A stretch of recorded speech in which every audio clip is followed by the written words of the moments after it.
The billionaire and his secretary, who have ignited a giant battle about taxing the rich in America. President Obama has declared it is time to take action on taxes because people in the middle class are paying a larger percentage of income tax than the super rich. And he said he wants Congress to close the loopholes and create a minimum tax the rich must pay. Either we ask the wealthiest Americans to pay their fair share in taxes, or we're going to have to ask seniors to pay Medicare.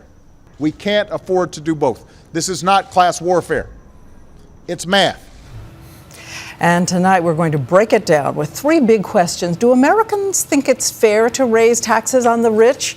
How much money will that bring in? And the big question, will it help or hurt job creation in America?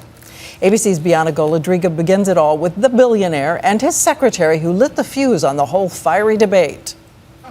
Today, an unassuming secretary who lives in Omaha and happens to work for billionaire Warren Buffett may be the arbiter of what is fair and not in America. Buffett, worth $50 billion, recently expressed outrage that under the American tax code, he paid just 17.4% of his income in taxes, while his secretary paid double that rate at 33%.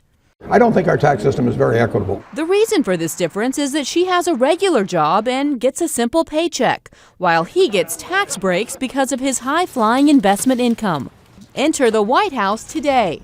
It is wrong that in the United States of America, a teacher or a nurse or a construction worker who earns $50,000 should pay higher tax rates than somebody pulling in $50 million. They proposed a new rule, the Buffett rule, which would require millionaires to pay the same rate as middle-class Americans. So is it fair for the richest to pay at a lower rate? Some 72% of Americans say no. They support higher taxes on folks who earn more than $250,000 a year to help reduce the deficit. So how much money would we raise if millionaires and billionaires were required to pay at the top tax rate of 35%?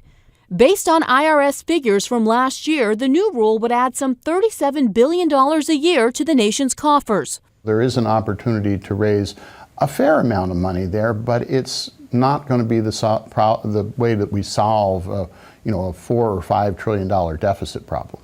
Republicans say the increase in tax revenues could come at a high cost: American jobs.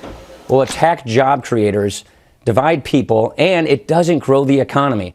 So what is the White House answer to that it would hurt job creation? Well, all experts say right now that the White House shouldn't come out, and the White House even said that they're not going to come out and raise taxes anytime soon. This would be a plan that would go into effect over the next few years, but the more secure a plan is right now, the better it will be in the long run. So let the recovery continue. Continue now, but have a plan in place to raise taxes over the next few years. They say for fairness. Yes. Okay, thank you, Bianna.